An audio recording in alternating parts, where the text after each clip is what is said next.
everyone, how's it growing? Miss Simon back for another garden lesson, and today we will be learning all about butterflies and moths. Did you know that the main difference between a moth and a butterfly is simply the time of day they're awake? Have you noticed butterflies get all the glory? Well, that's because they're the ones awake during the daytime, whereas moths are awake during the nighttime. But in all reality, butterflies are just day-flying moths. Crazy, right? There's a few more differences that we might touch on later, but for now, let's get started on their life cycle. So a life cycle is how an animal starts as a small little thing and grows into an adult. So butterflies and moths, they start out as an egg.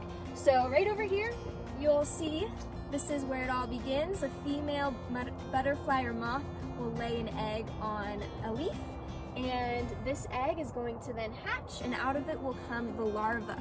Now, larva is a big fancy science word, but it's really just the caterpillar stage. And the caterpillar's job is to eat.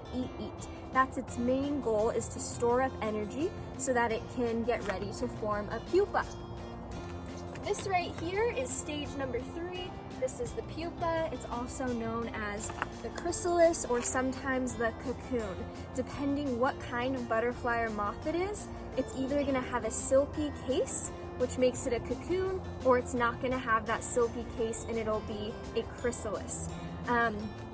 Once the pupa attaches itself here, it's going to spend some time growing and changing from this larval stage and then into the final adult stage, the butterfly or moth.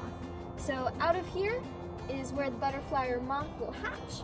It's going to attach itself and kind of hang upside down for a little while to dry out its wings, and then from there it's ready to fly away to find a mate and then eventually lay eggs on the plant again. So why are we talking about this? Well, it's super important and relevant to the garden. And I'm going to show you some caterpillars that I found in action, and even a couple pupas I found living on our cabbage plants. All right, let's check it out.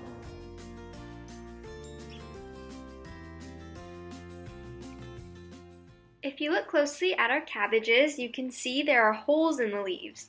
These were caused by herbivores, or things that eat plants, and I needed to get to the bottom of it and find out who was munching our leaves.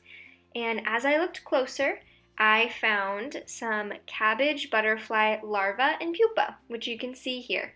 The worm-like things are the caterpillars, also known as larvae, and the cases are the pupa. So first comes the larva, they'll eventually also look like the pupa. And so what I had to do is find these and remove them from our cabbages so they weren't further damaged. Here's a closer look at the cabbage butterfly larva and pupa. You can see one of the pupas is twitching. It's very much alive and transforming into a butterfly. And those small green circles are the larva's poop. They eat and poop constantly. Most butterflies and moths like to drink nectar. The nectar is found inside a flower along with pollen. So when a butterfly or moth lands on a flower, that powdery dust called pollen is going to get stuck to their furry legs, and as they fly from one flower to the next, they'll drop off some of that pollen.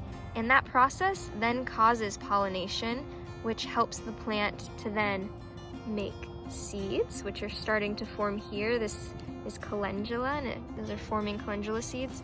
Here are some dried calendula seeds.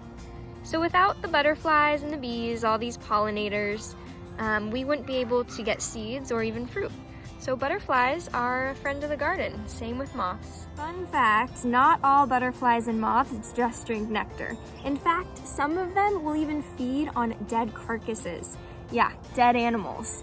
Pretty gross, but it's good to know, because if you want to be a butterfly researcher one day and you really want to attract a certain species to your trap, you got to make it out of stinky stuff. Some people ferment fruit to attract the butterflies, or even use human poop or pee to bring the butterflies to them.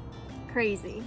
If you want to support the pollinators in our community, it's really great to plant native plants in your yard or garden. that provides food and habitat for our butterflies, our bees, all our insects, and especially California native milkweed helps to support the monarch butterflies.